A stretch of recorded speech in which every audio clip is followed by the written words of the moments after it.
Hello and welcome back to Copper Star Precision, the channel dedicated to getting you more points in your competitive shooting matches. Today we're continuing our review of the NRL 2022 July Course of Fire. This is a very challenging course of fire. I've already made a couple other videos on the previous stages. I'll be making more videos about subsequent stages in order to give you all the information and the best strategies possible so that you can maximize your points at the match. So this is going to be the third stage in the booklet. 1 if by land, 2 if by sea, and let's just dive right into it. This one is going to be a relatively straightforward stage, but it's going to depend on positional building. So it's going to be 120 seconds, 10 rounds on the stage.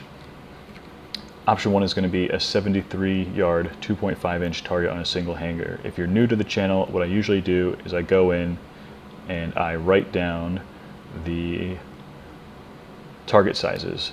So the target size is 0.95 mils. So that's how much wiggle room you have. You have about half a mil on each side of the target for wind calls and all that kind of stuff. I just like to know that going in just to get a relative sense of the target size. So if we scroll down to the course description, I also, generally speaking, I use my elevation here. This is just a sanity check, just to make sure that whatever is on the day using the current environmentals is somewhere close to this, so I'm not in the wrong profile or using type something into my ballistics calculator wrong. So let's go over the course description. It's going to be on the start signal. The shooter will engage the target in the following order: 55-gallon barrel, 3 shots; rooftop, 4 shots; 55-gallon barrel, 3 shots. So 3, 4, 3. The barrel is going to be on its side. So, you know, depending on how it's secured at your range, there may be some wobble, it may be some roll. It probably will have a barricade in front of it so it doesn't roll into the course of fire on the range, but it may not be supported in the rear, so we're going to talk about that in the strategy part. And then, when you're on the rooftop, no part of the shooter or other equipment may touch the ground while on the rooftop, so you must be fully supported by the rooftop. That is pretty standard. So as far as strategy for this one goes, it's relatively simple. It's just going to be dial whatever your elevation is, and in my case 0.7 mils, set the parallax and build good positions. But that begs the question, what are good positions for these types of props? So with that in mind, let's go to the range and discuss. So here we are back on the practice range, going over stage number 3 in the July NRL22 Course of Fire. We've got a barrel and we've got a rooftop. I don't really have a rooftop set up, so hopefully this table will be a good makeshift slanted rooftop. So let's go over kind of what the idea here is here. Essentially, you've got this barrel, which obviously rolls. Hopefully your range, due to safety reasons, probably puts something in front of this so it doesn't roll into the range, into the course of fire. But it may not be supported in the rear, so it does have some front and back wobble to it. You can use that to your advantage when it comes to elevation, using the rolling of the barrel to help with elevation changes. And the rooftop is a pretty basic prop, but we'll discuss kind of how that works. Now again, when I give you these tips and tricks, I'm not telling you how to do the stage. I am telling you different options and what may work for you based on your mobility, your flexibility, and your overall ability to build strong positions. So when I see something like this, I'm probably going to look at a bag setup here. I have another bag over here. So it could be a 2-bag stage. You could leave this bag here, leave another one here at the start of the stage. I have my bipod deployed also, so I'm going to use that as a sort of anchor point, and I'll show you that in a second. Lots of different options here. You could just go 1 bag, right? You could go bag, you could get behind the rifle like this. I'm in a kneeling position, I'm leaning into it, and because I'm pushing into the cinder block down here that's acting as a stop, this is actually very stable, just kneeling straight behind the rifle. Extremely stable here. But if you don't have something as stable as a cinder block in front of the barrel, you might run into some trouble. So that's why I have the bipod deployed. With a bipod deployed, you can actually hold on to the bipod and pull this entire thing as one unit into your shoulder. So if I get behind the rifle and I use this to pull the entire thing, notice how everything moves. The bag, the barrel, and the rifle now has become pretty much one unit by using this bipod. So I'm putting pressure, I'm pulling with this my non-shooting hand to pull everything into my shoulder to build a stable position, and that right there is quite stable. I can engage the target like that. So you can use that to your advantage as sort of like a leverage point. You can also put your hand on the barrel, but by holding onto the rifle, and the rifle is pressed into the bag, and the bag is pressed into the barrel, this kind of becomes one whole unit that you're managing under the clock. So that's actually extremely stable there. Normally I could just run this with a bag and a rifle like this by pushing forward into the barricade that is the cinder block, but if you don't have anything like that preventing the barrel from rolling forward, then you might run into trouble, and this extended bipod might work out for you. So those are a couple different options there. Another option would be, at the start of a stage, take another bag and simply wedge the bag underneath, so that when you come back, there's something stopping it as a stopgap there. You can also take a kneeling position and maybe push your knee into this to stop it from rolling. So you're gonna have to experiment with different techniques. You can use the opposite knee,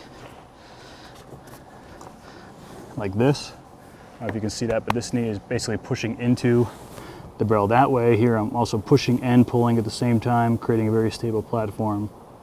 That's very stable there. So think about how you can maneuver this so that it actually becomes not rolling. You want this to be as stationary as possible.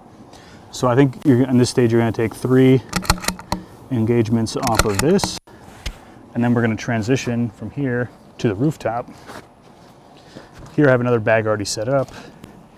When it comes to rooftops, I like having the rifle here with a bag. This is the pint size game changer. This is the OG game changer. Something that has a little bit of a pocket in here. Wee Bad Fortune cookie would work. Just something that kind of takes up that space and goes over. It's hard to kind of just put a bag like this. I really feel like you need to get a little bit of wrap around so that the bag stays more steady. So any of these options would work. And then your body has to be fully supported by the rooftop like this. So this right here is pretty stable. I like to put both my knees forward, and then I can put my trigger hand elbow here and use that as even a more stable position. Sometimes I'll get a rear bag or a pump pillow or something as a support for sort of a rear bag situation. Pump pillow, one of these, put it underneath either the trigger or the buttstock. That's extremely stable there. Now, of course, my entire body needs to be on the rooftop, but the rooftops at our matches are a little bigger than this table, so something like this would be okay. Laying sideways, again, both knees forward is usually how I do it. This kneeling position is very stable for me. So what a normal stage might look like on the clock, if you want to use, I'll use one bag just as a demonstration. You can use 2 or more.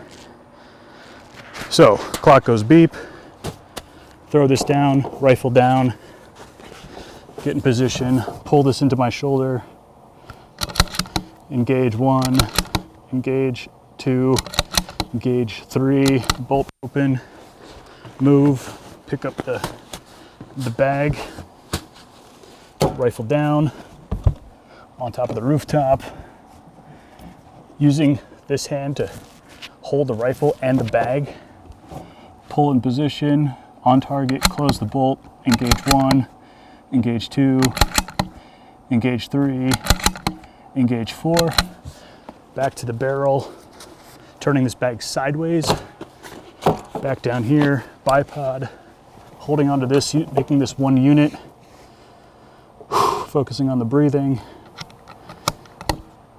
engage 1, engage 2, engage 3.